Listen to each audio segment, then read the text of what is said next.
clearly now. Nothing gonna bring me down. I got my head held high, I'm on my way, and I'm following the signs to my happy place. I'm walking in the light of a brand new day, and I'm right where I belong, in my happy place.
Good evening and welcome to the Coon Rapids City Council meeting for Tuesday, December 3rd, 2024.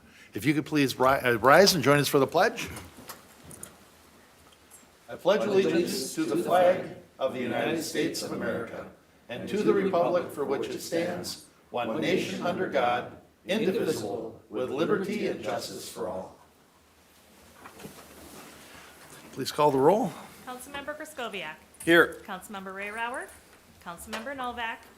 Councilmember Geisler. Here. Councilmember Armstrong. Here. Councilmember Carlson. Here. Mayor Cook. Here. 2 absent, Ray Rauer and Novak. Thank you. All right, well, why don't we start by adopting this evening's agenda? Motion to adopt the agenda, Mayor? Second. Motion by Carlson and a second by Kraskowiak to adopt the agenda. Is there any discussion or corrections? Hearing none, all in favor signify by saying aye. Aye. Opposed? And the agenda is adopted. And the very first thing on our agenda is presentation of a donation from CR Sports Bar. Is Jerry here? Billy here? Oh, hey, Jerry. Oh, they're all here. Whoever's going to come up, come on up.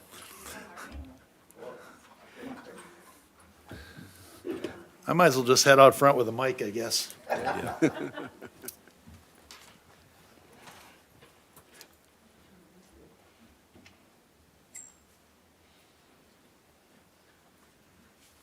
All right, welcome all. Mr. Johnson, I'm going to give you the mic because I think you probably can explain what's going on here. Thanks, Mayor. Last year, Billy came to me. He was one of our employees for a long time, and he had a great idea. He's taking pictures over there. He said we should raise money for the police department, fire department, and the Anoka County Sheriff. And we do a lot of benefits and a lot of fundraising at CRs, and I thought, Billy, that's a great idea. So we went to Tracy, our gambling manager, with competition cheer, best in the business, by the way, and she was on board with it. Well, we did the shake-a-days throughout the year, and we've raised $2,000 for each department. So we have a check here, Mayor, for $4,000 to the city of Coon Rapids, and that's for the fire department and the police department, and then we have $2,000 for the Anoka County Sheriff we're going to give to Brad Weiss on Friday. And I just want to let everybody know that this is from our customers, friends, and people at CRs supported all this throughout the whole year, and I just, from my heart, I can't say enough of the police department, the fire department, and the sheriffs, what you guys do all year. It's amazing. So we're here to donate a check. Nice. So, how do we want to do this? Take it? Yep, you can take it. So are they supposed to divide this evenly or fight about it then? Well,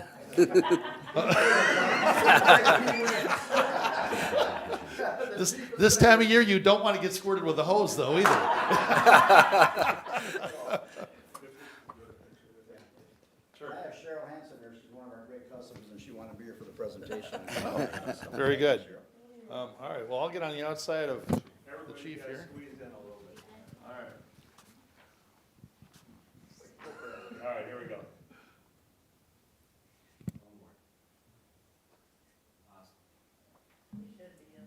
Yeah, we should get one with Billy up here, though. Well, take up more of the frame.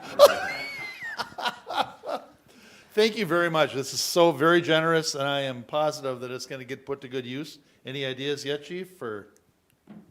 I don't have anything earmarked for it yet, but I know we'll put it to good use, and it's, whether it's our civic organizations, or service organizations, or our private partnerships, a lot of the stuff that we're allowed to do, within the department or out in the community isn't possible without those partnerships. So we greatly appreciate the generosity and the effort. Means a lot to us. So thank you very much from the police department. Take her down here to the other end. I think I'm the speaker. All right. I just want to say thank you, Jerry and Terry, for this donation and everybody else. I just want to talk about Jerry for a second. I was at CR's last night, and yes, first time, but I was there to play bingo, and Jerry got up, and he was really heartwarming, and he had a fundraiser or a benefit for someone that had brain cancer, which he has done a lot. But he was walking through the silent auction, and he noticed this young girl looking at a Barbie set. And Jerry went up and said, "Do you want this?" He reached in his own pocket, grabbed $200, told the little girl to put her name on there, and she won that silent auction. And afterwards, Mom and Dad come up to Jerry and said, "Thank you very much. We lost everything in a house fire, so she has nothing. So thank you very much." But this is Jerry. He did a benefit for my family 8 years ago, and I believe, I could be wrong, but I believe you donated $1.6 million back to the community with benefits for people that have different illnesses. But That's where we're at in the last 14 years, yeah. but thank you. You're a good community advocate to the family of Coon Rapids. So thank you. And we're going to use the money to do community outreach, smoke detectors, fire prevention, and try to keep people safe. Perfect. So, and you helped us with smoke detectors before, giving free pizzas. So you're used to that. So, all right. Thank you very much. Thank you for being a business in town, and thank you for being such a great partner. 37 years. I like it. Thanks, sir.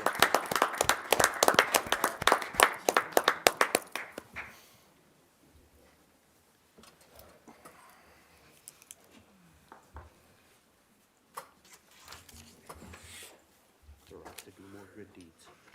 More good deeds. Incredible. Oh, I probably should have given this check to somebody over there. All right. We'll get it later. Get it later, okay. It's in the mail. All right, next on our agenda, not nearly as fun, approval of the minutes from the November 19th meeting. Motion to approve the minutes? Second? Very good. Motion by Carlson, second by Griscoviac, to approve the minutes from the November 19th, 2024 meeting. Any discussion or corrections? Hearing none, all in favor signify by saying aye. Aye. Opposed? And those minutes are approved. We have 9 items on our consent agenda, and I'm just going to go ahead and open a water right now. Item 3 on this evening's agenda is the first of the 9 on our consent agenda, and that's in planning case 23-23, approve a site plan extension for Suite Senior Living, 725 96th Avenue Northwest, Hampton Companies, LLC. This was just something that we had approved on November 5th, 2023. They need an extension to get some things worked out. So we're looking to grant them, in planning case 2323, we're looking to approve a 1-year extension of the site plan and flexibility approvals to December 5th, 2025, based on the following findings. The proposed use or uses are consistent with the zoning current at the time that the request for an extension is considered. And item 2, the project design meets applicable city code standards in effect at the time the request for an extension is considered. The second item on our consent agenda is to accept a right of entry agreement with IDC Automatic LLC. The right of entry agreement will allow the city to enter the easement over the sidewalk in order to maintain the sidewalk, including snow removal and summer maintenance. The agreement will also allow the city to periodically enter the property to exercise hydrants and valves and flush the water main system.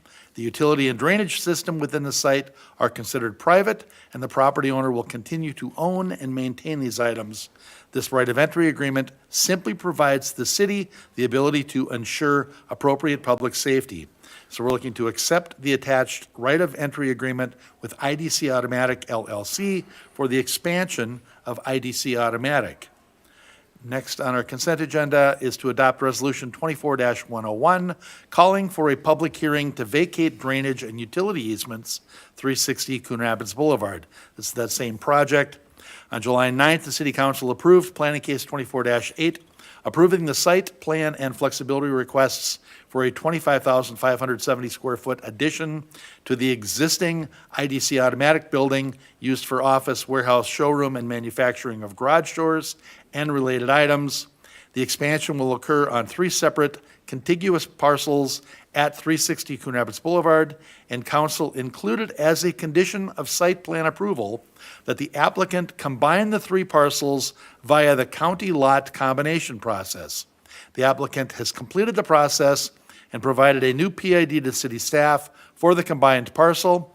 Anoka County will thus revise the property boundaries to remove the lines dividing the formal parcels. In order to construct the addition to the approved location, the existing easements along the former property lines must also be vacated, and the applicant is requesting that easements only cover the new lot boundaries and do not create a situation where the planned building addition encroaches onto city easements. Okay, so we are going to schedule a public hearing for January 21st, 2025, if anybody wants to address council for a vacation of the drainage and utility easements for 360 Coon Rapids Boulevard. Item 6, which is the 4th item on our consent agenda, is to approve the 2025 business license renewals. We have a whole list of license renewals. Most license renewals are complete with the exception of those businesses missing a few indicated items. Certain licenses, such as tobacco and massage therapists, are approved by staff and are not part of the attachment. The renewals were processed during the 2025 fee schedule, and all missing items are expected to be received by Friday, December 13th, 2024. So we're looking to approve the 2025 business license renewals as listed on the attached tabulation, contingent upon receipt of additional information as noted, and subject to compliance with all city codes. The 5th item on our consent agenda is to approve a full on-sale liquor and Sunday liquor licensing for Osaka Sushi and Hibachi Steakhouse, 77 85th Avenue Northwest. The new owner of Osaka Sushi and Hibachi Steakhouse, Mr. Yanfei Lin, has submitted an application for a Class A on-sale and Sunday liquor license. The license and investigation fees have been paid. The police department has conducted a background investigation with no findings as required by the city's code, and a certificate of insurance evidencing liquor liability and workers' compensation coverage has been received. Approval of the license is contingent upon the submittal of a food license issued by Anoka County and approval from the Minnesota Department of Public Safety, Alcohol and Gambling Enforcement Division. Sounds like Councilmember Carlson's going to have a new place to check out. You're chomping at the bit over there, aren't you? Oh, yes, sir. So part of this will be to approve issuance of a full on-sale liquor license and Sunday liquor license to Corinne 888 LLC, doing business as Osaka Sushi and Hibachi Steakhouse, located at 77 85th Avenue Northwest, contingent upon the submittal of an Anoka County food license and approval from the Minnesota Department of Public Safety, Alcohol and Gambling Enforcement Division. Item 8, which is the 6th item on our consent agenda, is to accept as an informational item a corporate officer changes for business licenses. Buffalo Wild Wings and Costco each have new license holders.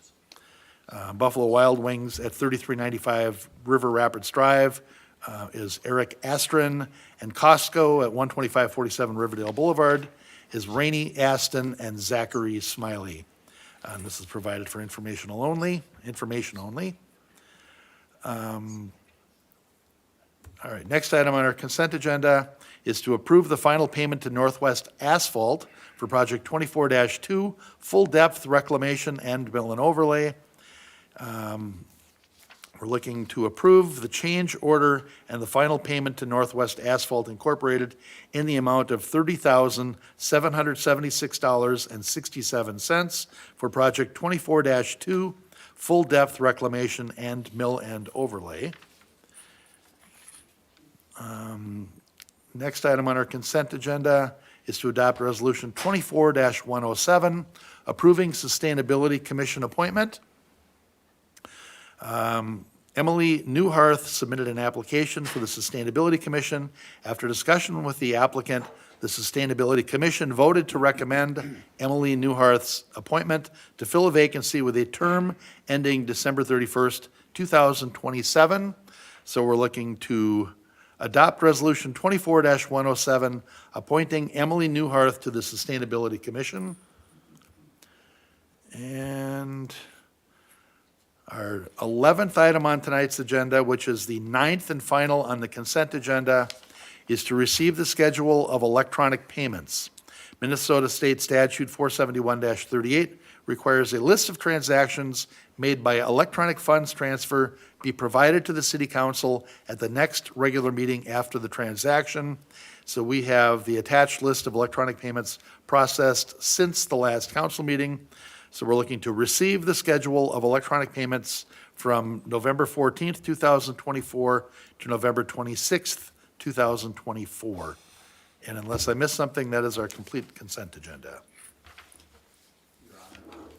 Did I miss something, Mr. Brody? No, I missed something, and I caught it when you were reading it.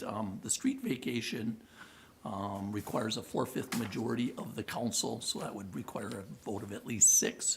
We only have 5 present tonight, so I guess my recommendation would be we adopt the consent agenda minus that item, and then perhaps bring a motion to table that till the next council meeting.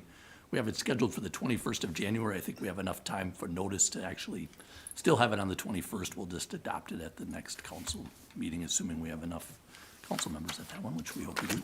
Okay, so which item was Would have that? been item, Sorry. Is it 5? yes. Well, 5 is the public, no, that's calling for a public hearing to vacate drainage and utilities. Apparently that does need, and I did confirm, and it's in the memo, it requires a 4/5 majority of the council just to initiate the petition. Oh, just to start it? Just to start it. Oh. Ironically, I think it only requires a majority to approve it. Okay. Mr. Mayor? I suppose if we start it, we must. be in Okay, favor so, of it. all right, so we're going to strike item 4 from the consent, or I'm sorry, yeah, item 4 from the consent agenda, to accept the right of entry agreement. Wait a minute, did I just go to the wrong one now? Yep. Yeah. I just skipped The back, next didn't I? item. Okay, so we're gonna strike item 5 to adopt resolution 24-101, calling for a public hearing to vacate drainage and utility easements. So we're gonna strike that from the consent agenda. Yes? Mayor, Council, I think you could make a motion to approve the consent agenda without the 5th item, Resolution 24-101. I would Okay. motion that, approve that, and then separately, if someone could move to table that particular item until the next meeting. Okay, because otherwise I could just start over, you know. Mr. Mayor, Councilmember Griscoviac? I'll make a motion to approve tonight's consent agenda, striking the 3rd item, which is item 5 on our agenda. Second. Motion by Griscoviac, second by Geisler. All right, is there further discussion? Hearing none, all in favor signify by saying aye. Aye. Aye. Aye. Opposed? And that motion carries. And somebody want to make a motion to table that item then? Mr. Mayor, Councilmember Griscoviac? I'll make a motion to table item 5 on our agenda tonight, adopting Resolution 24-101 To the December 17th council to meeting. the December 17th council meeting. Second? Second. Motion by Griscoviac and a second by Carlson. All in favor signify by saying aye. Aye. Aye. Aye. Opposed? And that motion is tabled, that item is tabled. Are we all good? Thank you. All right. Appreciate it. All right, we are up to item 12, to hold a truth and taxation public hearing and consider resolutions 24-105 and 24-106, adopting the 2025 budget and tax levy. Mr. Stemwedel and Ms. Hanson. Mayor and Council, yes, I'm here tonight to present the Truth in Taxation presentation and 2025 proposed budget with Ashley Hanson, our Finance Director. The Truth in Taxation presentation is required by state statute. Really, the obligation is to share with the public what's being included in the proposed budget and proposed levies, and to give the public an opportunity to provide public testimony, if they would like, to the city council prior to the council adopting the levy and the proposed budget. So that's what this presentation is about tonight. It's really a high-level overview of the 2025 proposed budget and levies. If folks would like additional information on the budget, that is available online. We'll show you how to get that momentarily. The budget process is quite a lengthy one, and there are opportunities for both the public and the city council to provide input throughout the year, really. At a staff level, we start putting the budget together in April or May, and then by August, we present to the city council a proposed budget and levy, and so that the council has an opportunity to take a deep dive into the budget before anything official is done in regard to the levy or the budget. In September, by state statute, we're required to set a preliminary levy.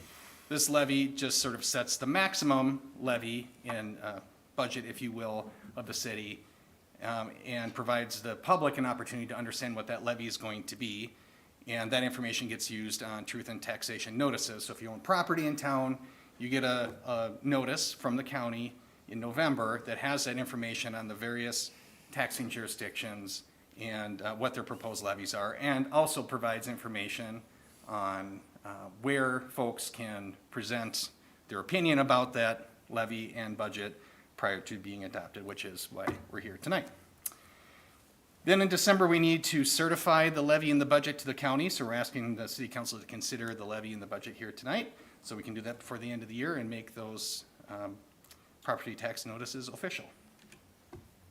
We have several significant budget principles that we think about as we're putting the levy together. The first is always, of course, to address core services within the community. That is the reason we exist. That's the reason why local government is here, is to provide those core services. But that is really something we focus on at a staff level and certainly at a council level when we're creating that budget, because we want to make sure that those core principles are addressed first and foremost. We also need to respond to budget changes responsibly. There are any number of pressures in each budget year or things that we'd like to do but maybe aren't necessary to do. But we have those conversations about what's really going to be a benefit for the city and our citizens and businesses. And then, of course, we want to continue with long-term thinking, both in terms of capital investment and in staffing, because just because something is maybe expensive doesn't mean it's not the right thing to do if it's in the long term going to save the city money or be in the best interest of our community. 2025, I sort of touched on what our budget goals are, and that's, of course, to maintain and improve those essential services and programs. Each budget year has its own nuances, challenges to each budget year. Sometimes they're more challenging than others. 2025, I would say, was challenging in a sense, but not the most challenging we've ever had. But there are some unique things happening here in the last couple of years that are putting more pressure on the budget. You see some of those things listed here, like labor obligations, so wages, benefits are going up. Just sort of the cost of doing business in a business that's so heavily reliant on people naturally increases with wages and things of that nature. Workers' compensation went up by about 13%. Health insurance premiums went up about 5%. So those are, I think, pretty standard things that most employers are seeing, most certainly government agencies are seeing. Some things are maybe a little more unique to Coon Rapids, not Coon Rapids, but to local government, as we are reliant in a way on new development and economic growth. And because of things like construction costs and borrowing costs, we have seen development slow down. And that's pretty common across most cities in the Twin Cities area, because there's just not as many construction projects that have been initiated in the last couple of years, and that reflects in our revenue both in several different areas. But we saw that in 2024 kind of rear its head. We expect that to continue, to continue into 2025. And then, as I mentioned, just increased supply and construction costs and general inflation. I wanted to hit on a few budget highlights. We are really known in Coon Rapids for investing in our public safety. A couple things going on the fire side. We're always looking to where we can invest in our staffing and training. So much of what the fire department does now is relying on increased training to address needs, because fortunately we don't have as many fires as we used to. It's just where they used to get their training. Now we have to simulate those things, and so we're investing more and more into that, especially now with the new fire station building. We have opportunities there that we haven't had before. And in 2025, we expect to receive our new fire engine, which had been ordered a year and a half ago. We paid a portion for, and we expect to pay the balance of in 2025. Under the police banner, we're looking at a new member to the Anoka County SWAT team, which isn't an overly expensive proposition, but is really a nice opportunity, both for training for our staff, but providing opportunities for the employees of the police department to get more specialized in something that's of interest to them. We're always looking to ensure we have adequate staffing and compensation for our departments. Increased funding, again, is a theme in the police department. A big one that came up that council actually approved the contract for a couple of weeks ago is a new body-worn camera system. Now, this says body-worn camera, it's actually bigger than that. It's squad cars, body cameras, tasers, you name it. We're switching over to a new lease agreement in a new company that'll be about $1.4 million over the next 5 years. So the portion of that, 20% of that, we'll experience in 2025. But it is a long-term, pretty significant budget obligation that we're taking on, but an important one, and we're excited about the new system and what that will bring. And then sort of the regular replacement of core capital equipment and vehicles. Vehicles in the police department is a very regular occurrence and something we have to stay on top of and need to have good equipment. In some other areas, continuing to reinvest in housing. This is something that has increased recently here with some legislative changes. We are estimating $660,000 in local housing aid, which is related to some new legislation from the state that provide supplemental funding to our existing housing programs. This is something the council's talked quite a bit about over the past year and how to invest in our existing programs and really augment those in a way because we know those get utilized well by the community and we think we can do more good with those dollars. About $1.5 million have been appropriated for low interest and deferred home improvement loans. And just more of a note, we continue to invest in our front door program, which is very popular. And sort of the accounting or the budget structure for that is changing a little bit. We're moving it to the Housing and Redevelopment Authority, the HRA, given that it's more of a grant setup. We don't expect a return on those dollars. It makes sense to fund that out of the HRA because we have a levy for that so we can replace those revenues for that program as we go each year. We also continue to invest in city facilities. It's much like your house. A roof comes due, a water heater goes out. We have to keep up with those things as well. In order to help with that, we are expecting or requesting to add a new position, which would be a facilities engineer, which would help with some of the higher level maintenance needs of our facilities and in the long term limit the amount of reliance we have on contractors and things of that nature. So that's something that impacts the general fund levy a little bit, but actually is spread across multiple enterprise funds as well. So the impact to taxes is actually fairly small. We are expecting to replace the roof at Public Works in 2025. It's a very large building, which means it comes with a large replacement cost. We're estimating that about $1.1 million. This again is being shared across several different funds, about 25% of which would be paid out of the general fund, through the general fund levy, but also through our utility accounts as well, since that building focuses on water, streets, sewer, those things. So it made sense to spread that across multiple different funding mechanisms. For those who are familiar with Fire Station 2, you know we've been talking about replacing the concrete out in front of the fire station for probably 7 or 8 years now, maybe longer than that. We've kind of extended it as long as we can, but we believe the time is right to replace the concrete at that station because it just requires a great amount of patching and staff work each year and is becoming more and more difficult to maintain. And then finally, under facilities, we went through a fairly comprehensive study of our generators this past year just to understand the age, useful life, maintenance, things like that. And several were identified for replacement, and so we are proposing to replace 2 generators at fire stations 1 and 2 to make sure that if power were to go out, that those buildings would in fact have power to maintain operations. A few more things in terms of budget highlights. We always like to focus on city streets, parks, and trails as well. It's something we're known for, I think, throughout the Twin Cities. In terms of street reconstruction, our sort of annual program for 2025 is focusing on about 4 miles of streets to the tune of $4.3 million. Council recently has started that process from a public standpoint. There's a lot of steps yet to go before that's all finalized, but that is maybe a little bit smaller of a program than we've done in other years, but that's all intentional because we do have some bigger years coming up, and so we're trying to sort of balance bonding and funds available for those projects in those out years by doing some smaller programs the last couple of years. Street maintenance, which would include our steel coating and overlays, we're expecting about $1.3 million of work. That's a pretty typical number.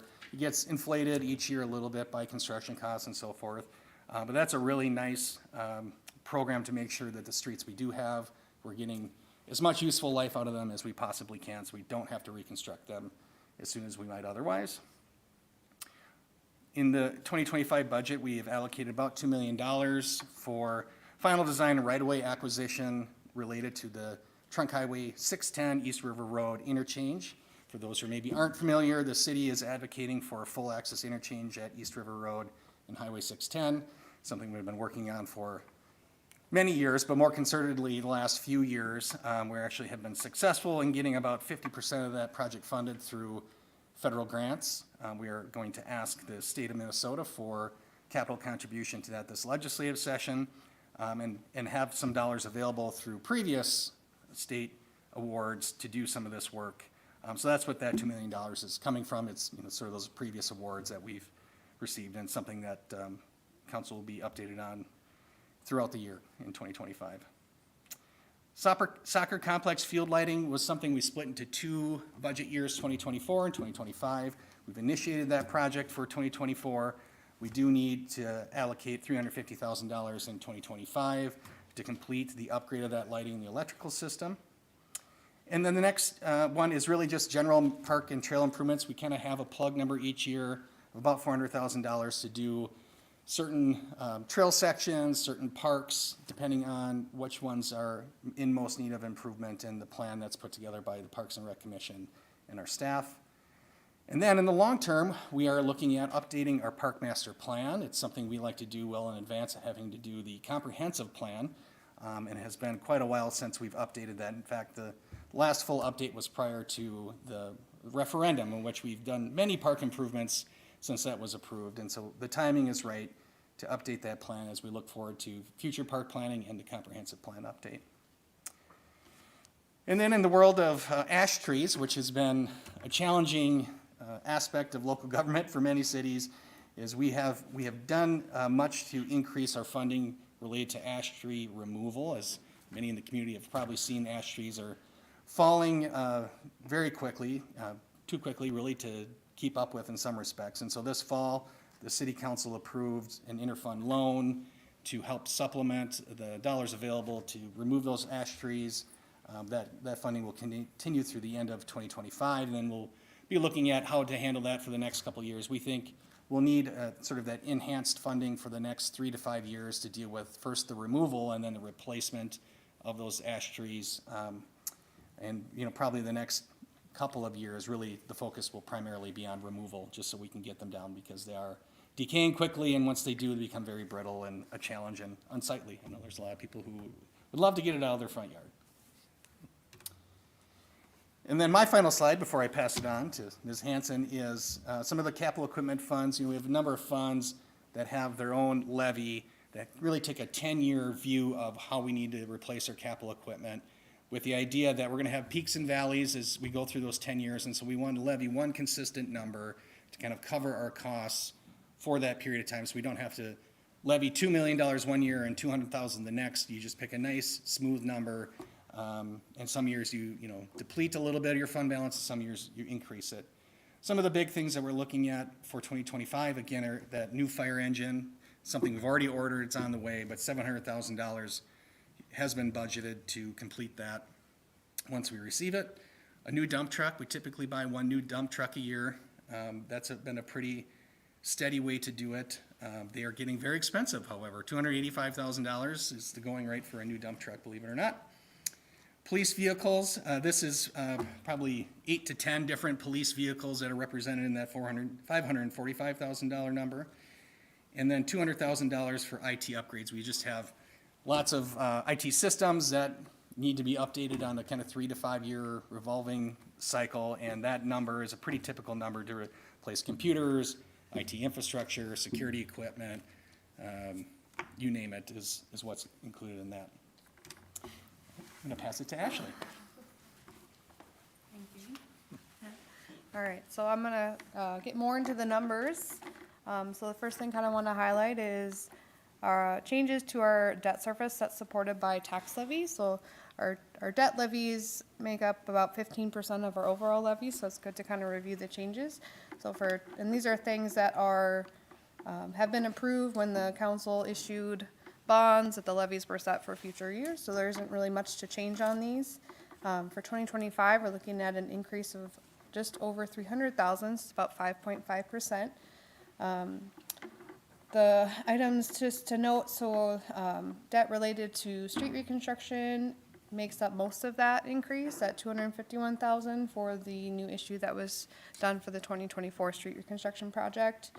Our park improvement debt service actually was reduced by 100,000, even though we issued 1.5 million bond for the Coon Creek Trail because we had a levy that had fallen off. And then the capital improvement debt service, which was issued for our fire station, that one's gradually increasing as some of those other levies are falling off. The other two, the ice center debt and the equipment certificate debt service, are comparable to the previous year. All right. So I wanted to highlight the utility funds. So these are not supported by taxes, but they are a large part of our budget. And so we just kind of want to highlight some of the things that are included in the proposed budget. So in the water fund, we're looking at a investment of it's about $3.5 million in capital investments, include replacement of water main and our street reconstruction, upgrades to our wells, pump and water treatment plants, some work related to the Highway 10 third lane that will be added in, so we have to move some utilities around, their share of the public works roof, and then some various equipment. Included in the water fund budget is the addition of one full-time utility worker to kind of help with succession planning, as we have some employees who are getting near retirement age that we want to make sure that knowledge is passed on, that we're able to operate or keep that continuity. The water fund, it does include an 8% overall revenue increase from rate adjustments, and that would, for an average residential user, would be $5.10 more per quarter. The sewer fund, we didn't have, thankfully, a large increase for 2025 for Met Council. So Met Council processes all of the sewer that is down the drain from our residents. It makes up a large portion of our sewer fund budget, about 4.2 million. For capital investments, we have 3.7 million included in the 2025 budget. As part of our regular planning, we're doing 2.5 million of large diameter sewer lining, making sure that that infrastructure is good and solid. We've also included a portion of the public works roof replacement in there, and then Highway 10 utility relocations, and then the sewer line replacements related to street reconstruction. Included in the 25 budget is a 9% overall revenue increase from rates. The average residential user would see a $5.20 per quarter increase for that. Our stormwater fund, we're planning to make some capital investments. So included in 2025 is 1.9 million, and will be included in a long-range plan is to address new standards, federal and state standards that require remediation, and as well as some large reconstruction projects that are going to be really heavy with storm sewer reconstruction. So included in the 2025 budget is a 40% overall revenue increase from rates. For the average residential user, that's going to be $5.28 per quarter. And let's see, the water and sewer rates were approved by council last month and will go into effect in the May 2025 billing. And the stormwater rates we're hoping to bring to council before the end of the year for consideration for approval. All right, total budgeted revenue and other sources for 2025, including transfers, is $98,780,102. It's a 3% increase, or about a $3 million increase over 2024 amended budget. just to note, the general fund makes up most of that at 2.2 million increase in that revenue. 2 million of that is from the general fund levy. Our levy supports the general fund, our debt service funds, and then a portion of special revenue with the Boulevard Tree Fund, and then a portion of the capital project funds. Let's see. Total budgeted expenditures and other uses for 25, including internal transfers, is $100,633,828. That's actually compared to our current 2024 amended budget is a 3% decrease. Our general fund, which is our main operating fund of the city, we're seeing a 4.65% increase in expenditures, so it's just shy of 2 million. 1.7 of that is for wages for personnel costs for existing employees, as our personal services make up 79% of our general fund budget. Capital projects, you'll see on the revenue and the expenditure side, those are more one-time things, so those fluctuate from year to year. So we have a large reduction in capital projects as 2024 had funding in there for the pedestrian bridge that's underway at about 6 million. Okay. All right. So after allocating grants, program fees, and other non-property tax revenue, the amount left requiring levy support is $38,373,082. 78% of this amount goes to our general fund, which again is our main operating fund of the city, 15% for debt repayment, and then 7% is for capital, so that's for Boulevard Tree Fund, street maintenance, park improvements, and then capital equipment replacement. We do have included is for the HRE that we'll consider after this is $725,000. Applying this levy to the total value of property in the city generates a tax rate of 39.461. This is a slight increase from last year of 36.770. So property taxes, unlike sales or income tax, don't have a set rate. So the tax rate is calculated with the total tax base and the levy, and then that's what's applied to each individual property to determine your property taxes. So here's a 10-year historical tax levy. So over the last 10 years, both the general fund levy and the total levy have increased an average of less than 5% a year. Our 2025 levy, proposed levies would be a 7.25% increase in our general fund levy and a 7.85% in total. All right. Talking about the tax rate again, so our proposed calculated tax rate is 39.461%.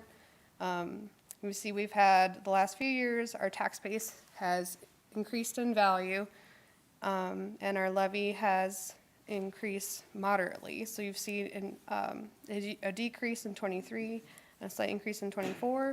We actually did see an increase in value for 2025, but there were some legislative changes from 2023 that are impacting, including the increase in the homestead market value exclusion. So most residents if they had a value under 517,000 now, had some sort of reduction in their market value that would have decreased their tax capacity. That creates a higher tax rate, unfortunately. Let's see.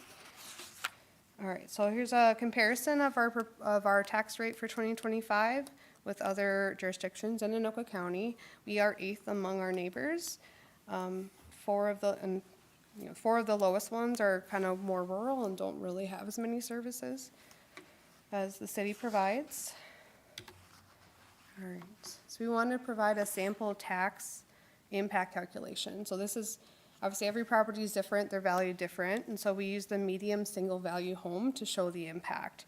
So the 2025 proposed assessed value increases slightly by 1.7%, and in this case, their homestead exclusion increased by 80%. So they had their taxable market value decreased in general. So their tax capacity was reduced from 2,800 to 2,767. Because the city tax rate increased, So the city tax rate gets applied to the tax capacity, and then that generates the estimated city tax for 2025 at $1,092. So it's a $61 increase over the year, or 5.9%, and that equates to $5.06 per month. Applying that to the same kind of comparison with our tax rate, but applying that to the median home. So if you were to take our median value home and you plopped it in another community, this is the comparison of what that property would pay per month. Again, we're eighth amongst our neighbors at $91 per month for a median value home. All right. And then if you're taking a look at what that $91 per month provides, so it covers, between $11.16 for fire, $27.80 for police. You're getting 24/7 police and fire coverage. You're getting plowed roads, parks and trails to play in. So really is a good value. It's less than a monthly cable bill. All right. All right. We are not the only jurisdiction that levies taxes. So based on our pay 2025 information, the city only receives 36% of your tax dollars. So there are other entities that levy their own, or approve their own budgets and levy their own taxes. All right. So that was just a short overview of our budget. We do have a full 300 and some page document, as well as a budget in brief and a highlight on our website. The link or the address is on the slide. And then next steps would be for the council to open the public hearing and take public comment. And then we're asking for adoption of resolutions for the 2025 budget and tax levy. And when should they stop back if they want the full 370-page presentation? I don't plan on. But you're welcome to reach out, certainly, to the city. I'm happy to answer any questions. Okay. Does council have any questions of either Mr. Stemwedel or Ms. Hanson about the presentation or about the budget or anything else before we open up the truth and taxation? Do not. Okay. We've had a lot of opportunities to ask those questions for the last several months. All right, so then with no further ado, we will open up the truth and taxation hearing. If anybody from the public is here to address council for the truth and taxation public hearing, now is the time to address council. This is not the time to discuss home values, but the actual general levy and things like that. Anybody here for truth and taxation? All right, going one more time, truth and taxation hearing. Remember when Milo used to stop in and just tell us we were doing a good job once a year? Yeah. All right, we'll close the public hearing. And we've got a couple motions for the council. Mr. Mayor, Councilmember Carlson. make a motion to approve Resolution 24-105, adopting the 2025 tax levy. And do I need a separate motion, Mr. Brody? I would do separate motions. All right, so just that one motion for now, Mr. Mayor. Second. Motion by Carlson, second by Armstrong, to approve Resolution 24-105, adopting the 2025 tax levy. Is there a discussion on that? Hearing none, all in favor signify by saying aye. Aye. Opposed? And that motion carries. And Mr. Mayor, Carry on, Councilmember second Carlson. motion to approve Resolution 24-106, adopting the 2025 budget. Second. Motion by Carlson and a second by Armstrong. Is there any further discussion on that? Mr. Mayor? Councilmember Carlson? Boy, we've spent a lot of time on this, as we do every year, and it was a little painful for me to look at a 7.85 percent levy, but, our staff did I think, a fantastic job of answering our questions, and it just seems like, we're facing some challenges between labor costs and the costs of everything else that everyone else has to deal with in their budgets, and I am pleased with the way that staff were able to answer our questions, and even though I don't feel great about the 7.98% levy, I feel good that staff worked their best to try to keep that down as possible. Yeah, I agree. And we talk about wants versus needs, and there were probably things in there where we could have said, well, maybe not this year, but then we're gonna have to do them next year right away. So it just made sense. It's like, they're really all needs. Yeah. But Mr. Mayor? Councilmember Griscoviac. I'll just add to that too, and just first, thank you, Ms. Hanson, for your overview right there. I think that was a very good look at what we're doing. I know the community can look at us and say, you're doing this thoughtfully, you're doing this responsibly. That's what we've done here. This year, we've had some bigger capital investments in some of their street reconstruction projects that are taking its toll a little bit on our budget, but we're doing the right thing in public infrastructure. The one thing that I can say is, we note that this budget process starts early. On your calendar, it starts in August, but we start talking about it way earlier than that. In fact, we talked about the 2025 budget back in 2023 when we're moving stuff around. So we're always thinking about this. And I just want the community to know that, as an elected official, we're always looking at spending the money the best way we can and being prudent with your tax dollars. If you take a look at where we rank amongst our peers, you can see that we're pretty conservative in what we're doing, but we get a big bang for the buck. And I know that this year's truth in taxation notices kind of were a little bit shocking to people because the county had a significant increase. The city had a larger increase than we normally do. But we do try to keep our increase as minimal. The other thing that we do, and Jerry noted this, is we really try to eliminate big swings. So instead of seeing a 3% increase one year and then a 15 the next, we're trying to even that out every time, every year that this goes through. So just wanted everyone to know that there's a lot that goes into this, a lot of staff time, a lot of discussion with the council, and that's how we got here today. And I'm going to approve this budget today.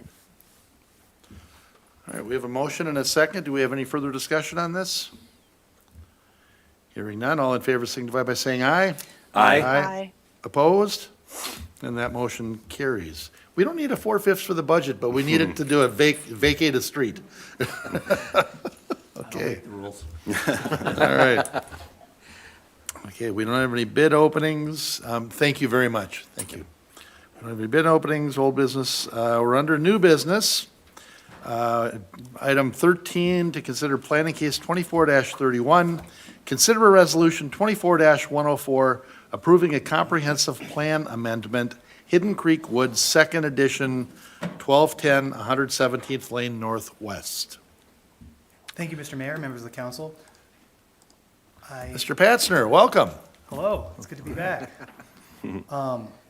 Items 13 and 14 are related to the same parcel, so if it pleases the council, I plan to present one presentation for items 13 and 14, PC 24-31 and PC 24-25. They're two different items, but they're related to the same parcel, and I don't want to go over the same information more than once.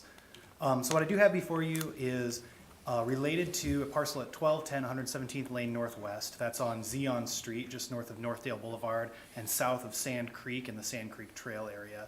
And we have a request by city staff, a city-initiated application for a comprehensive plan amendment to modify the land use designation in the comprehensive plan for the parcel from high-density residential to moderate-density residential. And then we also have a request by the applicant, a potential developer for the property, for a preliminary plat for a 20-unit townhome and multifamily development for the property. So this is a 3.5-acre property. The location here surrounded by other residential developments to the south, north, and west, and then having Coon Creek and the Sand Creek and the Sand Creek Trail to the north and northwest of the property. The applicant did submit application for site plan and preliminary plat for multifamily and townhome development for the parcel. This was brought to the Planning Commission at the November 21st meeting, and the Planning Commission did approve the site plan and recommend approval of the preliminary plat.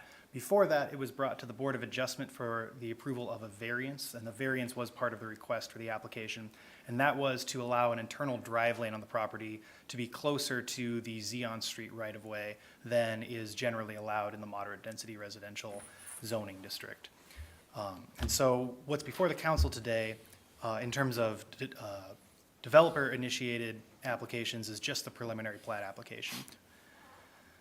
The zoning for the property is moderate density residential, and the land use guidance is high density residential. And the city initiated application is to modify that high-density residential land use to moderate-density residential to match the zoning for the property. And I will discuss that in a little bit more detail at the end of the presentation.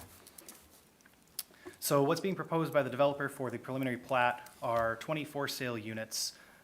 This would be in 3 buildings. 2 of the buildings would be 8-unit multifamily buildings that would have 3-story units, and one of the buildings would be a 4-unit townhome building that would have 2-story units. And each unit would contain a garage.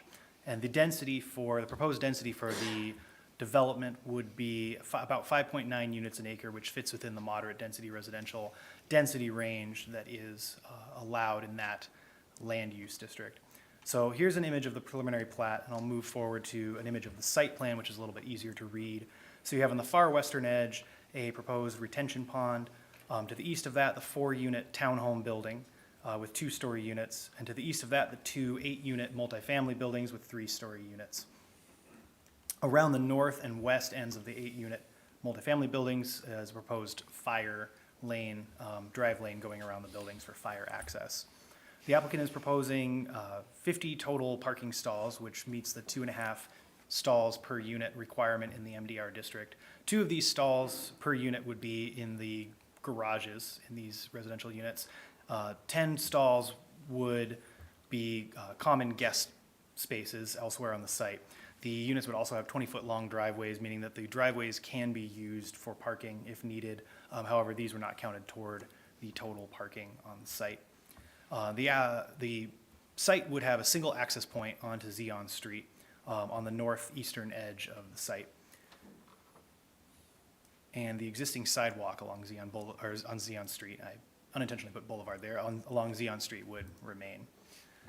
So here I have an image of the grading and drainage plan for the site. And you can see on the western edge the proposed retention pond, and then along the north and northwest of the site, that's where Sand Creek runs, and there is a grade down from the proposed site to Sand Creek. So the applicant is proposing to grade the site such that the development would generally sit on level ground above Sand Creek, which is similar to how the site is graded currently.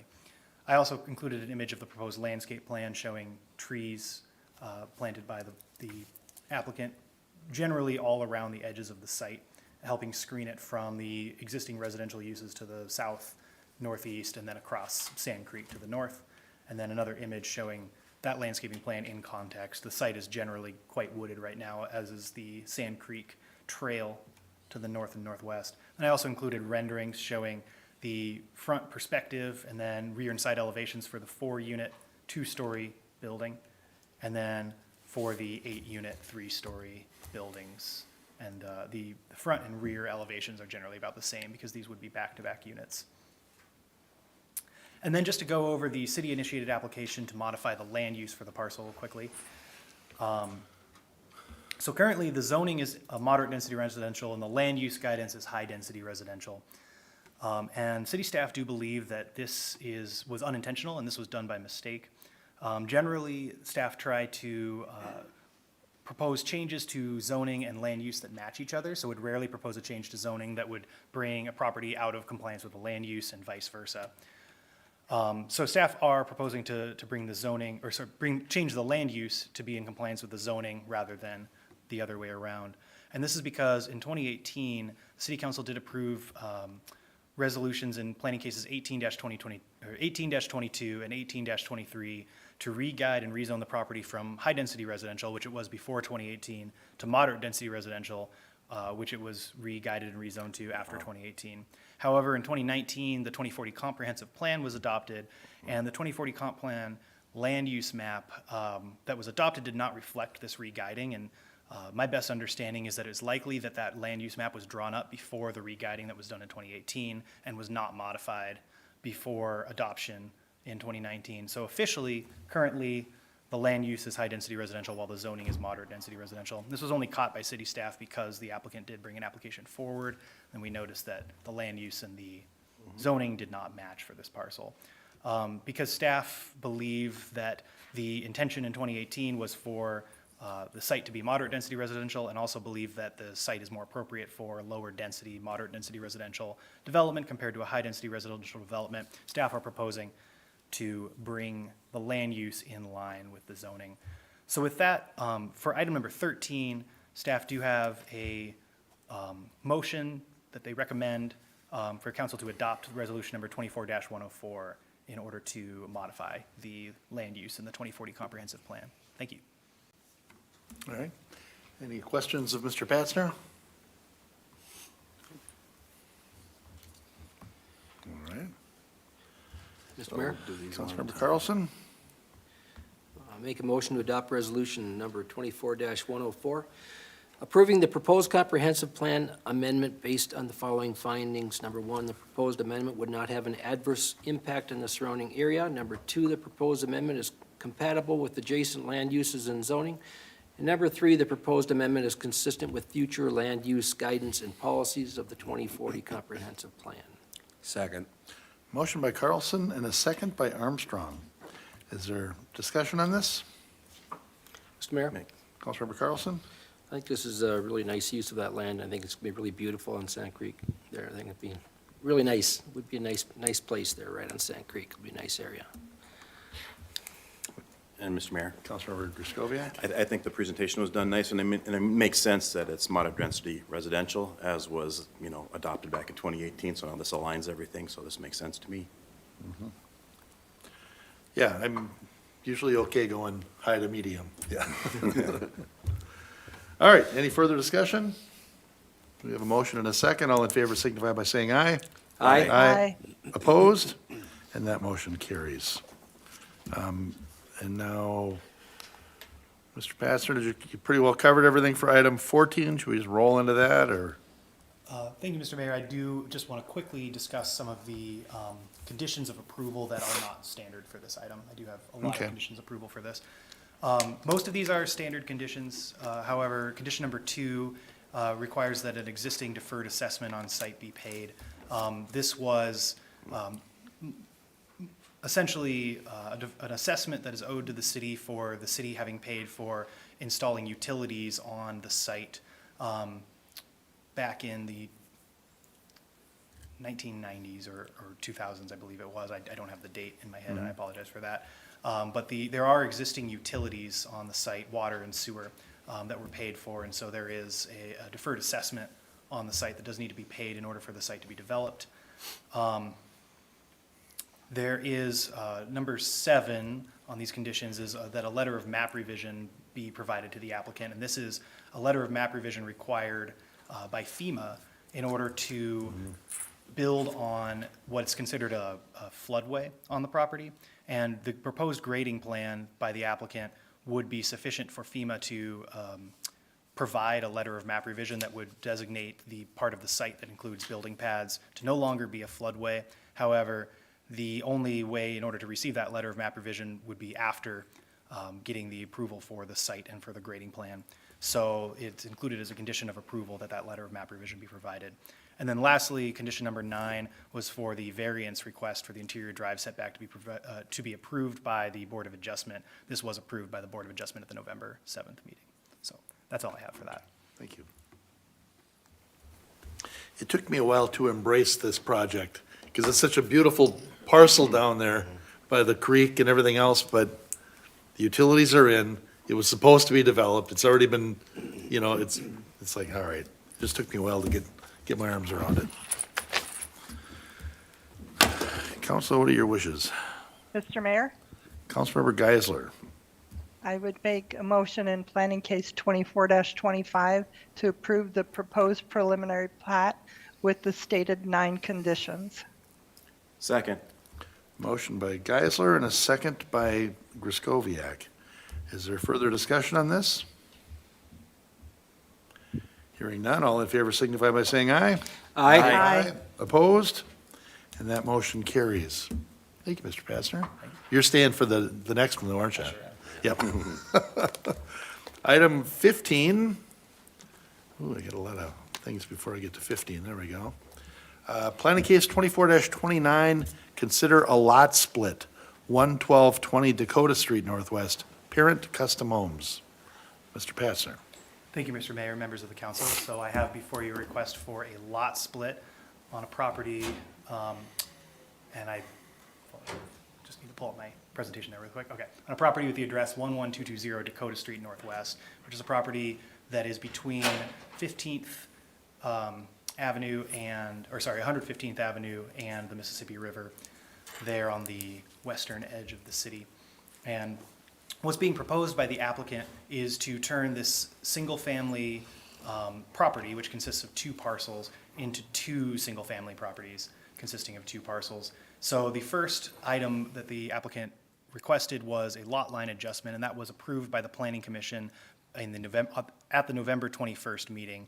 And the lot line adjustment was to adjust the lot line between the first parcel, parcel A, and the second parcel, parcel B, to be, rather than a flag lot and a lot that fronts 115th Avenue, 2 standard-sized lots that both front 115th Avenue and both back up to the Mississippi River. The applicant is then proposing to split 16.5 feet off of the eastern portion of the lot to sell to the adjacent owner to the east, and that would include what is currently a shared driveway between the lot and the adjacent lot to the east. And so the applicant would be selling that shared driveway section to that adjacent property owner and then creating 2 new driveways on 115th Avenue to access the 2 new single-family properties. The applicant would also be proposing to demolish the existing single-family home on the property and build 2 new single-family homes on the property. So here I have the 2 parcels highlighted, and the lot line adjustment was approved by the Planning Commission, so that lot line shown between those 2 lots no longer stands once that approval is recorded. So I'm going to move forward just a little bit. So on the left here is where the new lot line between the 2 parcels is, and it's just a straight lot line up and down. You have the parcel to the west, which is a 100-foot wide parcel, and the parcel to the east, which is a 116.5-foot wide parcel. So going back just a little bit, the 100-foot wide parcel and the 116.5-foot wide parcel both meet the 100-foot minimum width allowed in the LDR1 zoning district for a buildable residential lot. And then removing the 16.5 feet from the east side of parcel B would bring it to 100 feet, which continues to meet that 100-foot width requirement. Both parcels would also meet the 50-foot depth and 15,000 square foot area minimum required in the LDR1 zoning district. So the end result of the lot line adjustment and of the lot split would be the image on the right, which you'd have lot 1 showing the existing single-family home, which is proposed to be removed, which is represented by that yellow X. And then you have lot 2, where a new single-family home would be proposed. And then what I'm calling lot 3, which would be the eventual combined lot between the neighbor to the east's lot and the 16.5 feet that's being proposed to be split off lot 2. And so it would be a little bit wider than lots 1 and lot 2, but it would contain the existing shared driveway as well as an existing stormwater pipe leading to the Mississippi River and the drainage utility easement around that pipe. And so the eventual proposal by the developer would be to have 2 driveways for the 2 new single-family lots, both coming off 115th Avenue, and then for utilities for the westernmost lot, parcel 1, to be coming off 115th Avenue, and the utilities for the easternmost lot, parcel 2, to be coming off of the existing water and sewer utilities underground under that shared driveway, which is under drainage and utility easement currently. So with that, the city staff do recommend adopting Resolution 24-103, which would approve the lot split, which would split that 16.5 feet off the eastern edge of parcel number 2. That's all I have. Thanks. Thank you. Any questions of Mr. Patzner? I think this is the 3rd time we've looked at one of these, and the last 2, they just built 1 house. But, all right. Any questions? Mayor? Councilmember Carlson. Make a motion to adopt resolution number 24-103, approving the proposed lot split, subject to the following conditions. 1, all engineering comments be addressed. 2, lot C must be combined with its adjacent property to the east of 11215 Dakota Street, so as not to create an orphaned, non-buildable lot. And 3, new drainage and utility easements must be created to benefit the city along all new lot lines. Second. Motion by Carlson and a second by Geisler. Is there further discussion with? Mr. Mayor, Councilmember Griscoviac? I'd just like to say I agree with this. That flag lot was kind of an odd thing, and now we've got two nice buildable lots on the Mississippi River. Those are some really nice residential lots in this city, and I'm glad to see that we've got another one added with Mississippi River frontage. Yeah. Looks good. I agree. Any other discussion?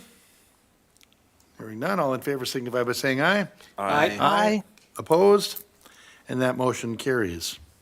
Mr. Patzner, will you be proposing the municipal stormwater rates? No. Okay, all right. No.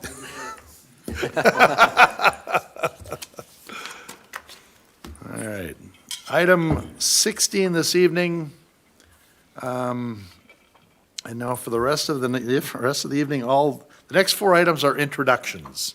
So we're not taking action on them tonight. We're just allowing folks to get familiar with them and getting any questions answered.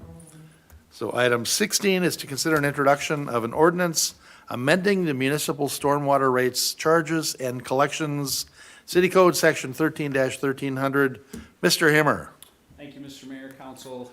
Just following up on previous work session discussions on this, Chapter 13 is a monster. You will be seeing it a lot in 2025 with multiple subsections. Because of the recent changes in utility rates, we had to look at the REF factors that are contained within this. That's the substantial change that's here. You can tell by the attachment, there's just some minor housekeeping items.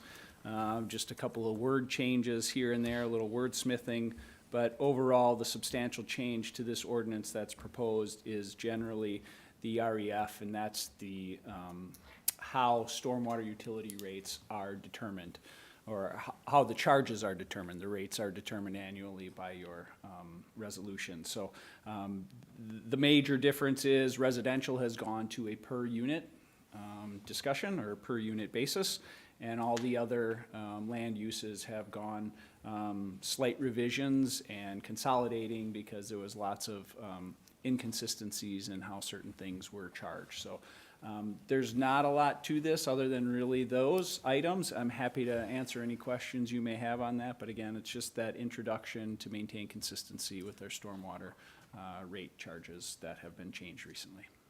Thank you for describing what REFs are rather than just saying what it stands for, because residential equivalent factors really doesn't help me much.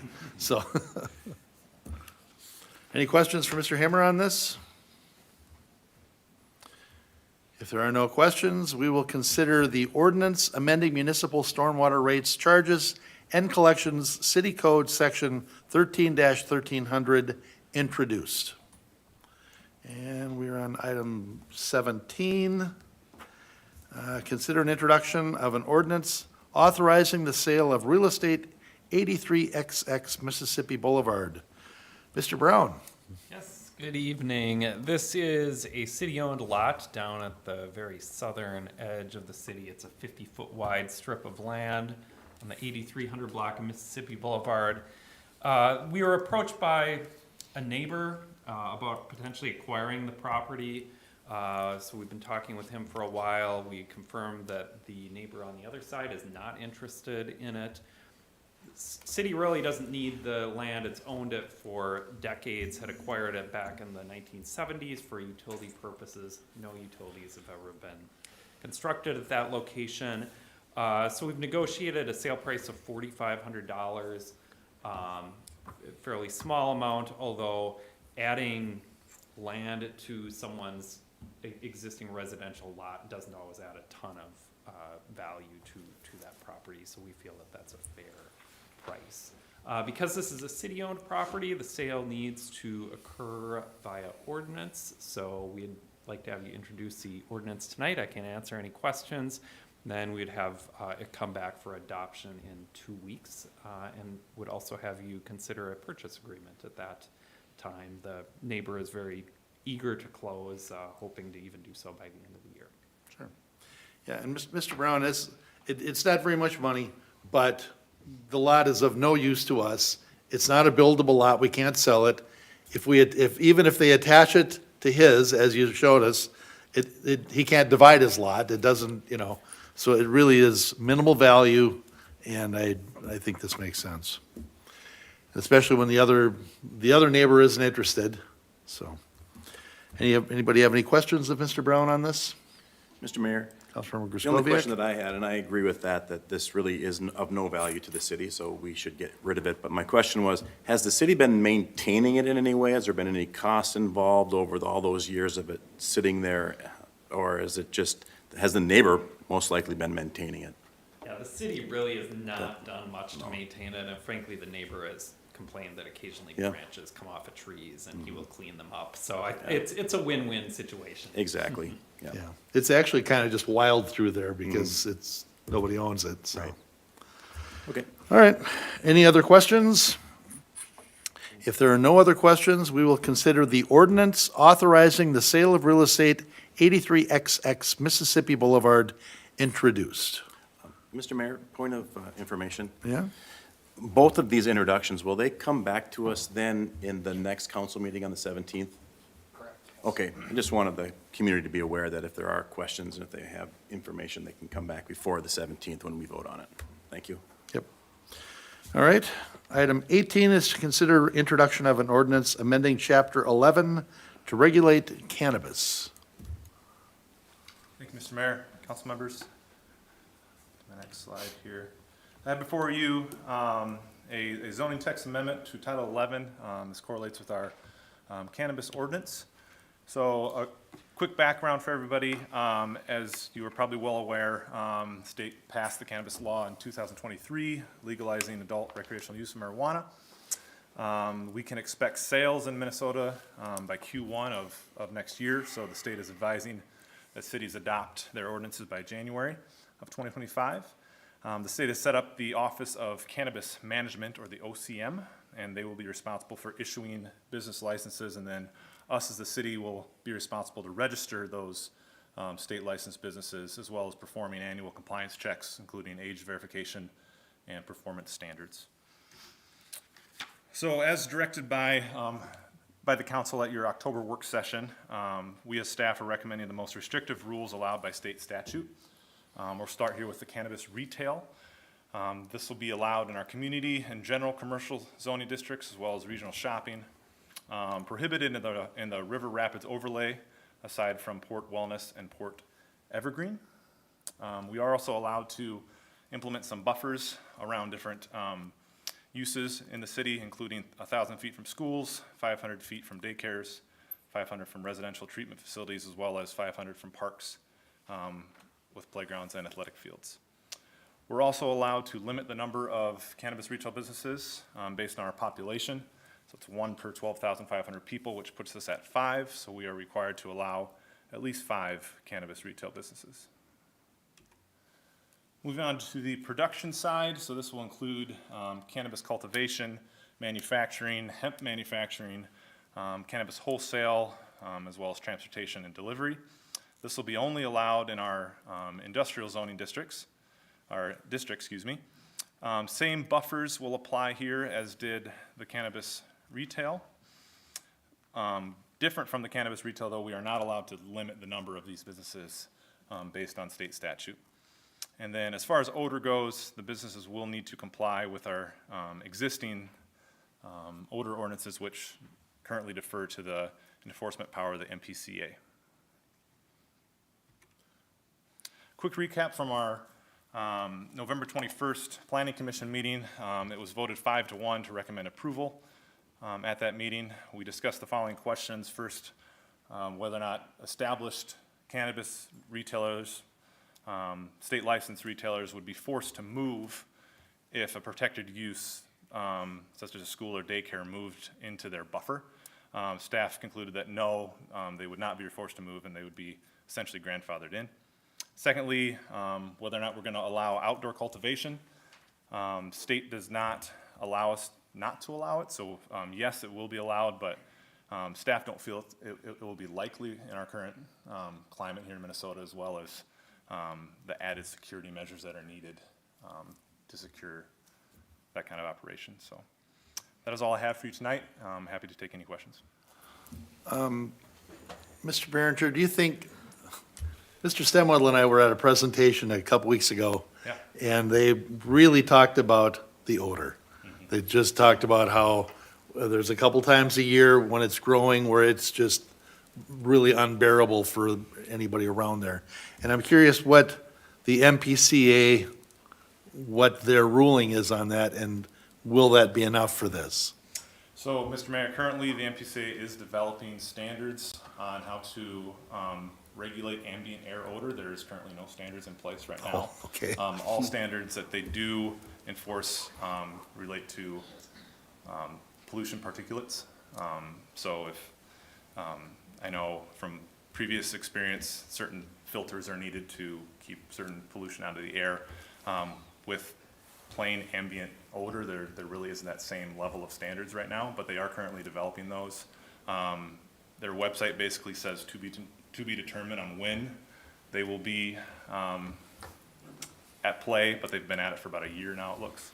So we will rely on their expertise to come up with those standards as well as enforce them once they're adopted.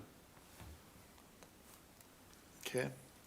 So it's almost like we shouldn't create an opportunity for cultivation in town until we know they're done, to make sure that they're not gonna be in an area where they can't comply. Does that make sense? I'm not, because we don't really know what the MPCA standards are gonna be yet. They could set up a warehouse, and all of a sudden, they're putting out an order that doesn't meet the new guidelines, but they're gonna go, well, hey, we built this with the best intentions, and, you know, I don't know, I'm just curious. Mayor, Council, let some more of the folks who may be expert provide some detail, but I think we're really in a situation where we're being required by the state. Oh, shocking. Yeah, gosh, right. We have the ability to limit certain things, mostly from a zoning perspective and from, the distance requirements that have been spoken about. And that's about it. I mean, most of the other control is provided at a state level. And yes, there are some components of this that are sort of being built as they go. And you probably heard some news relating to the Office of Cannabis Management and some of the delays with licensing and so forth. So at this point, what we can really do is maximize the restrictions that are available to us, and that's really what's being proposed here tonight. And then beyond that, unfortunately, some of those other things are out of our hands right now. Okay. And Your Honor, I would also add that for cultivation, that is treated the same way as other types of the production-related licenses. We would limit those to the industrial zoning district, and once you overlay all of the radius requirements we're applying, it's not a very large part of the city that it would even be possible to do cultivation, and it would be kind of a third to half of our industrial land, which is not that large of an area, and fortunately is. And I guess I was just thinking of a lot of the industrial businesses we have down there, which are very high-tech office positions that I don't want to make their life miserable with that smell, so. Okay, to be determined, I guess. Councilmember Armstrong. Just so I understand correctly, if I'm looking at that, on the map here, if I'm looking at the southeast corner and that northwest corner that's outlined for cannabis production eligible, but then it's gray, that means it's excluded by statute. Am I understanding that correctly? Or not? Mr. Councilmember, so those areas are gray because gray is the color of our industrial zone. There is a kind of a shaded darker layer that kind of turns everything else gray that's over. Those are those buffers. So basically, if a parcel is highlighted there with a black outline, it is eligible. It's not within those buffers. Okay. Most of those areas are already occupied with a business of some sort, That is correct. but, okay. Okay. Mr. Mayor, Councilmember Kraskowiak. well, that was my concern too, is with the cultivation. And if you're gonna be growing this stuff inside of an industrial building, inside of a area where we have a lot of good businesses growing, it's gonna smell. And, they're gonna have to vent that stuff out, so do we have to allow cultivation? I guess that's my first question.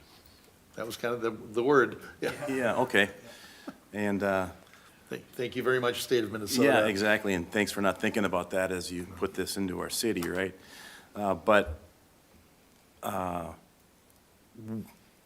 Again, when will we know about the air quality standards that will be put in place? I mean, you said to be determined, but that could be years? Do you know, does anyone know, is it in front of the legislature for 2025? I mean, I believe it's a rulemaking from the Pollution Control Agency. Okay. I would presume it won't be years, but we don't have a definite timeline. We don't have final rules from the Office of, or the OCM. So it is a little bit of, we're building the plane as it's flying. I anticipate, and potentially we may have to come back and amend our ordinances to adapt. We're gonna continue to monitor, obviously, and keep track. I mean, as the city manager alluded to, they've stopped the lottery for the social equity licenses, so the process is moving slow from a state perspective. We just wanna make sure we have something in place. We may have to adjust, we may have to adapt because we don't know all the final rules. And so that's our intent, is to kind of get a framework in place, be as restrictive as we can, and then continue. If we need to come back, we'll come back to the council with proposed changes as we know how the plane is, now flying. And so that's our hope. And so this is our start, and hopefully there's not too many changes, but at least we're in a position to regulate where and how many is the best that we can. Mr. Mayor, just to add on that, I just would request that the staff keeps the council updated on this, where it's going with both the MPCA and the Office of Cannabis Management. I mean, if we have to, get some folks down there into some of these hearings, then I think we should do that. The other thing that I was looking at this, and I don't know that I see it anywhere, is that, are we gonna collect any tax collections off this? And is the license fee somewhere else in code? Is this license fee the same as it is for selling alcohol, like a liquor store? Or where is that shown in statute? Couple things, that'll be in the second ordinance that we're introducing tonight, and we won't license them, we'll be registering them. So there's a difference there. Oh. And there is a fee, we'll be coming back with an amendment to our fee rate structure. I can't remember off the top of my head, I think we're limited, there's a cap, I believe it's like $2,000 or something along that lines. Ms. Lensmeyer might have that specific, so we'll be able to collect some of that revenue to register the businesses. And then that'd also be used we also have to do compliance checks as required by statute. We probably would do it even if it wasn't required by statute, much like we do with our tobacco and alcohol, to make sure they're not selling to minors. I believe we don't get directly we don't tax it ourselves, but I think we do get some portion of the taxes that are collected by the state, but what that portion is, I'm not sure. All right, well, I'll observe more comments for the second section, because that seems really artificially low. That's not even gonna cover our overhead to regulate it in our city. And that's, we can address it here, that's by statute, not by us. Oh, That's another area we don't have an option. okay. Yeah, we'll collect the maximum we can collect. If we can justify that, which we can through what we need to do. Okay. But I guess overall, with what we're looking at here, this is kind of what we discussed in work session to get to this type of starting point, I guess, to do what we need to do to be in compliance with the state of Minnesota. So. Mr. Brody, I don't think I've heard a better way to describe how cannabis was forced onto us by the state. We're building the plane while we are flying, And to be frank, every city is dealing with this. It's not unique to Coon Rapids, and No. As you talk to your colleagues, you're probably having the same discussions. Yeah. Mr. Mayor? All right, Councilmember Carlson? And this is more for you, Mr. Brody. First of all, I appreciate the city, getting ahead on this, instead of just being stuck with it and having nothing. So we have to allow at least, we have to allow 5 businesses, retail businesses, and we're not being forced to allow a certain number of not the manufacturers, but the production businesses. And I know it sounds like we can't stop them from coming here, but any way we can put a cap on it? We don't believe so. I think what we're doing is at least limiting where they can be in areas that seem to make sense, and then with distance requirements and the zoning that you know, that sort of by its nature will limit them. You know, and frankly, we don't know the economics of these businesses either. Where are they gonna go? What makes sense to them economically? I think we're being more restrictive than Minneapolis or St. Paul. And so that's likely, you know, when they're denser populations where these businesses may tend to head first. But we don't know. So we have a framework. We kind of know at least where they'll be allowed. We know how many retail businesses will be allowed, potentially up to. And like I said, as we know more about, you know, the odor requirements, things like that, we will we'll adjust to that, and obviously we'll charge fees for what we do. And that's my biggest concern, Mr. Brody, and to Councilmember Griskoviac's point, is I'm concerned about that odor and how it may impact those surrounding businesses. I think we all are. That's my biggest concern. All right.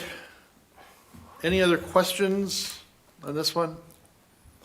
Okay, if not, then we'll consider planning case 24-30, an ordinance amending city code sections 11-201, 11-701, 11-801, 11-903, and 11-1003 that regulates the locations of state licensed cannabis retail and production businesses within the city of Coon Rapids, introduced.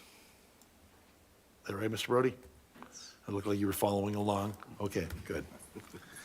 All right, and then item 19, which, our last agenda item tonight, just saying, okay. Consider an introduction of an ordinance adding chapter 5-3100, regulating cannabis businesses. Mr. Brody? Frankly, Mr. Behringer stole most of my thunder and even had Okay. slides to do it. As he talked about, you know, what this particular ordinance will do is we'll register those retail cannabis businesses. This is where we have the restrictions on the, you know, from schools and daycares and residential treatment facilities and public parks. This is where we indicate that we will conduct compliance checks. And this is where we specifically limit the number of cannabis retail businesses to 5. So this is sort of the mechanics of the cannabis business part, where the previous ordinance was more the zoning perspective of it. So they go hand in hand with one another, just in different chapters. This will be a new chapter that we'll establish. And again, as I indicated, we hope we've covered our bases. If we need to change or make tweaks to the ordinance, like any other ordinance, we'll bring it back to the council, and certainly we'll keep the council informed as this moves towards, you know, actual businesses opening up. All right. Any questions of Mr. Brody? Hearing none, we will consider an ordinance to add chapter 5-3100, regulating cannabis businesses, introduced. And we are up to the open mic portion of the meeting. Who's here to address council for open mic this evening? Now is an opportunity to address council with any items that are not on the agenda this evening. Anybody here to address council for open mic? All right, we'll move past open mic. I don't have any reports on previous open mics, and we are up to other business. Chief Steiner, we've got a Citizens Academy open right now, correct? We do, and I believe there's still a few openings. You probably reach out to Sergeant Gustafson at the Coon Rapids Police Department if that's something that interests you. It's a long-standing, successful program. It gives members of the community an opportunity to come in once a week. I can't remember if it's 6 or 8 weeks right now. It's changed a few times, but and kind of see what we're all about, see what we do, see some of the techniques, the challenges, just kind of get an insider's view of the police department and how we operate. So It's probably been 10 years since I went through it, but it was just so valuable. It was very interesting.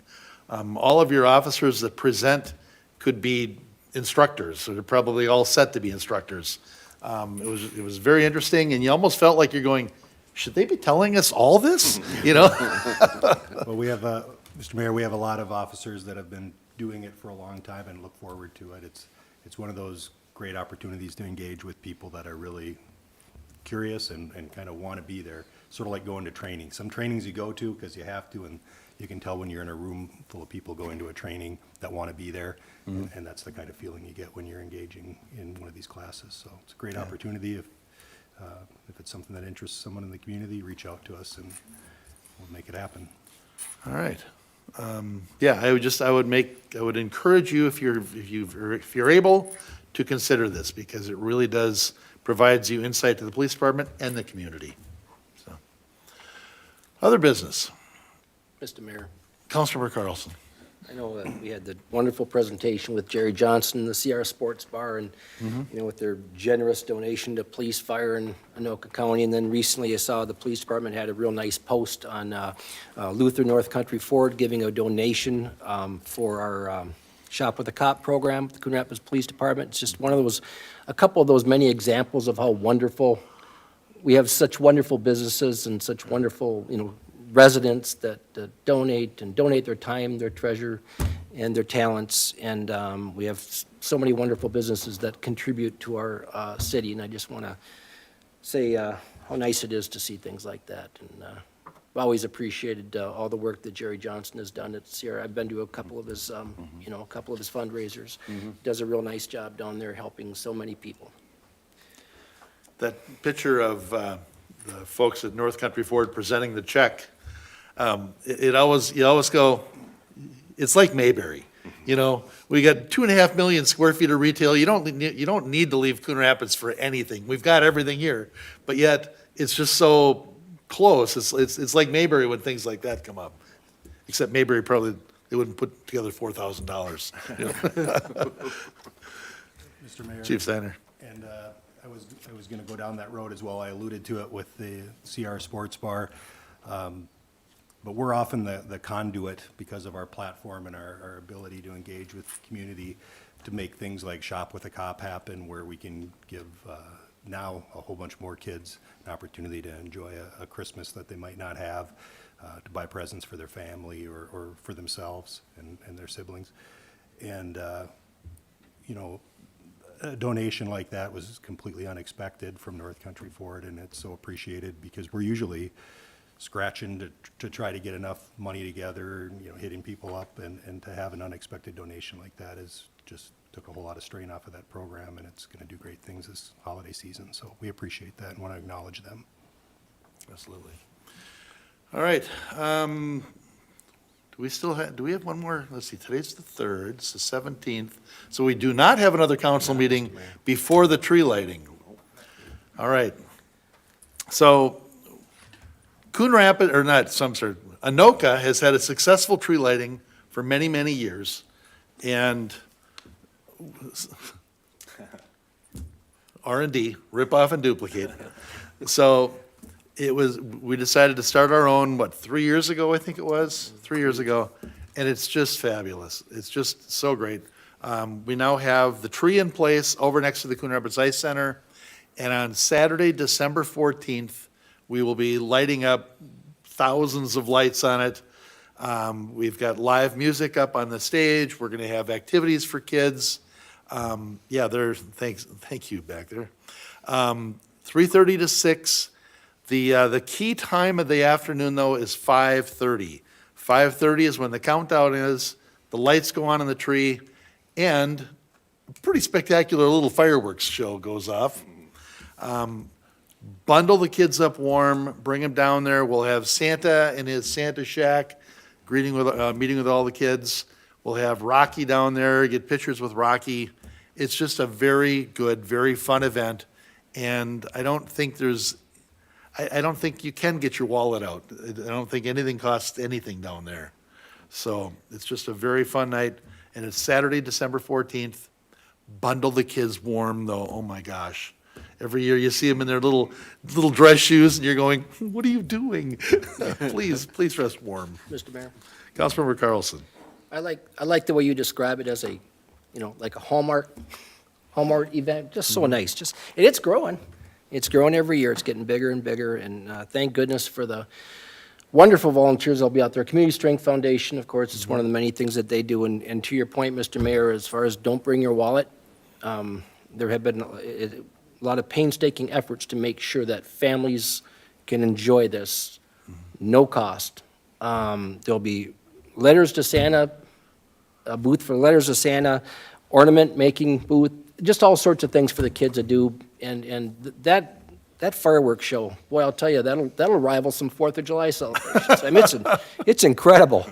And it's just a great, great thing. And Mr. Mayor, of course, we want to make sure that you're there by 5:30, and things kick off at 3:30, and there's a ton of things to do. Just make sure the kids are dressed warm. Yep. It's fun to be there when Santa comes in the fire truck, and the free cookies, free hot chocolate. Yep. Yeah. So. Mr. Mayor? Career Knives.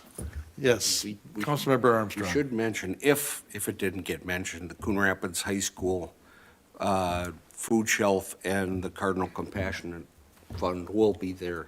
So if you don't have to bring your wallet, but if you want to bring some food items to donate for the Or if you food do bring shelf. your wallet and you Yep. do want to get it out, they do take cash and checks. Yes, that is correct. All right, other business to come before council this evening. Mr. Stemwedel, you look like you're chomping there. Fire on the spot to mention our city commission push we're making right now. Ah, very good. Yes, Mr. Mayor, council members, we are right now recruiting for the sustainability with the election the way it went. Councilmember-elect Geisler and Butler are going to be stepping off the commissions that they are on, so we'll have openings in those spots in the Sustainability and the Planning Commission.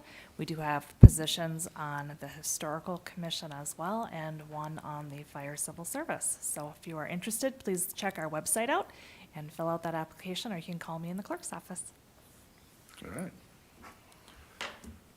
Other business. Motion to adjourn, Mr. Mayor? Second? Motion by Carlson, second by Griscoviac to adjourn. All in favor signify by saying aye. Aye. Aye. We're adjourned.